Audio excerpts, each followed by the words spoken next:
आप रात को 7 से 8 घंटे सो रहे हैं, लेकिन जब आप सुबह उठते हैं तब आप बिल्कुल भी फ्रेश नहीं होते, आपकी बॉडी बहुत लेथार्जिक होती है और आपका मूड बहुत ख़राब होता है। इसकी 3 मेजर रीज़न्स में से सबसे पहली वजह ये है कि आप पूरे दिन में बहुत ज़्यादा ईटिंग कर रहे हैं, मतलब आप ओवर ईटिंग कर रहे हैं।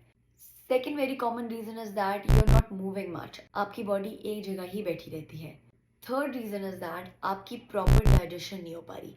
आप जो खाना खा रहे हैं या तो आप उसको खा बहुत ज़्यादा रहे हैं या आप खाना खाते ही लेट रहे हैं और बॉडी डाइजेशन के लिए ज़्यादा टाइम लगा रही है। 3 प्रॉब्लम्स के 3 ही सॉल्यूशंस हैं। सबसे पहली चीज़ तो ये है कि आपने ओवर ईटिंग नहीं करनी।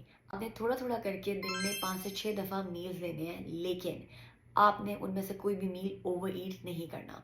For better digestion, second solution is that you need to make sure कि आप सोने से 2 घंटे पहले अपना लास्ट मील लें। मतलब आप डिनर 2 घंटे पहले करें बेड पे जाने से। Third and final solution is that आप अपने डिनर के टाइम को थोड़ा जल्दी कर लें। बहुत से लोग 2 घंटे पहले भी अगर डिनर खा के लेट रहे हैं तब भी उन्हें प्रॉब्लम रहती है। तो सबसे अच्छा सोल्यूशन ये है कि आप अपने डिनर को मगरिब के टाइम पे कर लें। जो लोग मुसलमान नहीं है वो जब सूरज डूब रहा होता है तब अपना डिनर करें और उसके बाद कुछ भी मत खाएं। तो आपको बहुत अच्छी नींद आएगी, आप बहुत फ्रेश उठेंगे और आप खुद देखेंगे कि आप ज़्यादा एक्टिव हो गए हैं पहले से।